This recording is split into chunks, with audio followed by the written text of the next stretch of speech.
Rome didn't build an empire on courage alone. It built it on debt. We like to imagine Roman soldiers as proud, honorable, unstoppable warriors.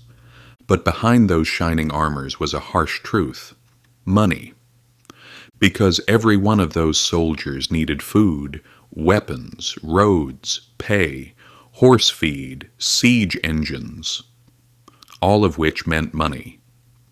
So how did Rome finance all of this massive war machinery? And why does it still matter today? Because when we look closely at Rome's system, we realize something important. War wasn't just fought on the battlefield. It was coded into the system itself. And once it started, it became impossible to stop. Expansion wasn't a choice anymore. It became a necessity. Sound familiar? At first, things were simple. In the early Republic, Roman soldiers were entirely made up of citizens. If you owned land, you were recruited. You brought your own weapons and went back home after the campaign. But as Rome grew and became stronger, wars grew longer. The one-year campaign era was over. These wars lasted for years, fought in faraway lands.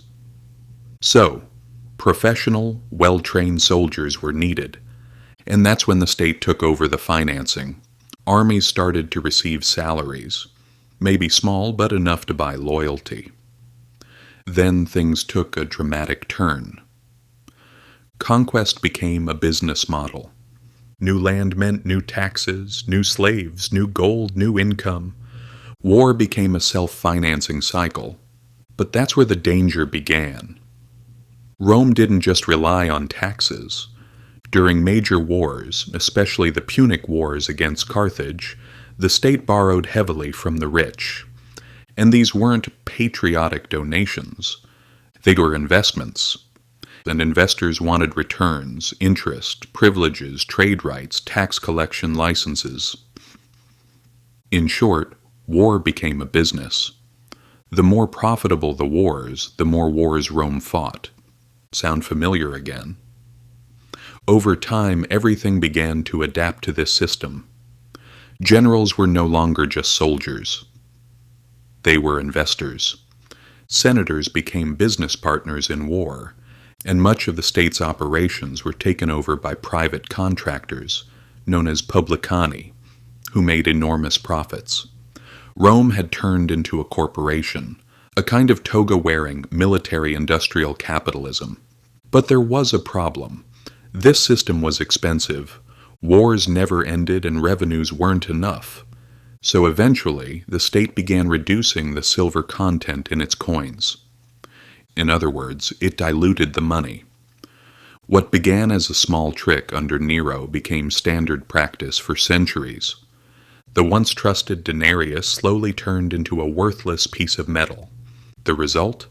Inflation, collapse, and economic panic. The rich, of course, protected themselves.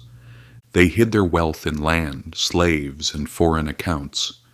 And the people paid the price: worthless money, heavy taxes, forced labor, conscription. It wasn't just a military downfall. It was an economic suicide. Now look at today. Massive national deficits, wars financed by debt, money printed by central banks, fortunes made from defense contracts, and an economy that must keep growing just to survive, just like Rome. Because in a system built on endless growth, the ending is always the same. Eventually, there's nothing left to conquer. Resources run out. But the debt never ends. And when that happens, the state turns inward, to its own people. More taxes, more money printing, more control, bread for the public, luxury villas for the elite. Sound familiar yet? We don't call it tribute anymore. We call it taxation or monetary policy. But the outcome never changes. The rich grow richer. The poor struggle to afford a loaf of bread. Wars are still financed by debt.